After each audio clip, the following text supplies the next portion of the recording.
First thing you want to do is preheat the oven to 400 degrees. Next, you're going to want to wash your hands because nobody wants to eat something made by someone who didn't wash their hands. These are all the ingredients you will need to make amazing bacon cheddar scones. You will need 4 cups of cake flour, 1 cup of heavy cream, 1 stick of butter, and make sure it's really cold, 1½ teaspoon of salt, 1 tablespoon of baking powder, 3/4 tablespoon of sugar, 4 slices of bacon, which I'm surprised I haven't eaten by now. Prior to this, you're going to cook them and then you're going to crumble them up into little pieces like this. 1 cup of chopped green onion, and 2 1/4 cup of cheddar cheese. And you can get a container and put some heavy cream in there, and I'm going to show you later why you need this. You're going to get the bowl of flour, and you're going to be putting in the salt, the baking powder, the sugar, bacon, chopped green onion,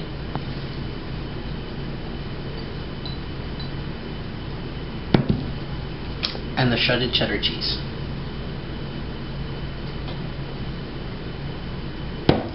And you're going to get a spatula like this, and you're going to be mixing it evenly throughout for about 10 seconds.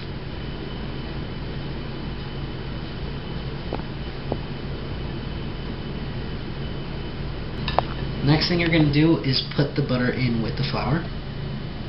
You're going to get this lovely thing called a potato masher, or also called pastry blender. You're going to be blending in the butter with the dough. The reason I'm making these is because my girlfriend is in the culinary program here at COC. Last year she made them. And I'm pretty skeptical about trying her things. Not because they taste bad, because I'm just a very picky eater. So she made them around July last year, and my brother came to visit from Oklahoma, so she brought some for the whole family. And he had some, and he looked over at me and he said, "Any girl that can cook or bake is a keeper." So I kind of agree with that. I actually like these, and I'm always telling her to make them, to the point where she's told me to make them myself. And so here I am making them for the first time. Just kidding, I'm an expert. So blend it in nicely until the butter is in little small grains. When you're done mashing up the butter, you're going to want to create like a crater at the bottom. So that means the dough is going to be mainly on the sides. It's going to look a little bit like this. You're going to get the heavy cream. You're going to pour it in the middle. Get a spatula to get all of the heavy cream out, because this stuff is expensive and you want every single drop of it. Or at least try to. Like that. I think that's good enough. I didn't pay for it. Okay. So mix in the heavy cream with the dough until it's just combined. You don't want to overmix it, because if you overmix it, then the scones are going to end up being really hard. When you're done mixing this, there's going to be some crumbs at the bottom. Don't worry about mixing it in with the rest of the dough, because it's going to come together really nicely once you pat it out. Once you're done mixing everything in, you're going to want to put the dough on a floured surface. So I'm going to be using a baking mat. And what I did here, I put some flour and I sprinkled it on top of the mat. If you don't have a mat, you could just put flour on whatever surface you're using. Just make sure it's clean. It's going to look like this. Don't put too much. It's just so the dough doesn't get stuck on there. Next, you're going to get the dough and you're going to just throw it on here. Like this.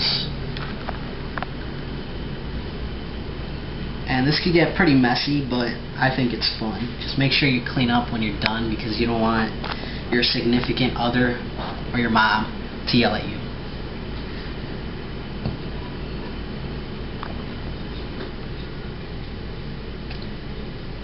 Try to get all of the dough out. And then you got this lovely mess. So what you're going to do is put it all together, because there's some crumbs in there that you want to be incorporated into the dough, as I was saying before.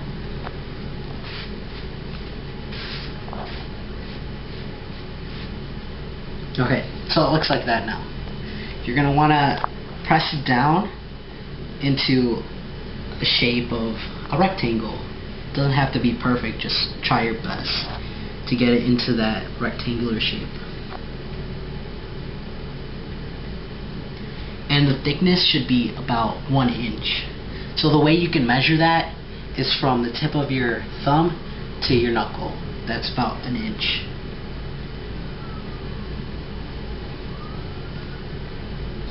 Once you're done getting that rectangular shape and it's 1 inch thick, you're gonna cut the dough into tiny square pieces, or it could be as big as you want or as small as you want, doesn't really matter.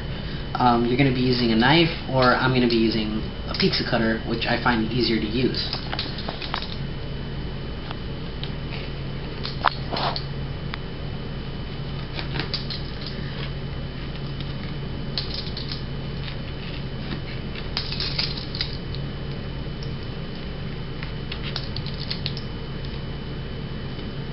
It's very doughy and it might fall apart a little. Just make sure you pat it back into the shape.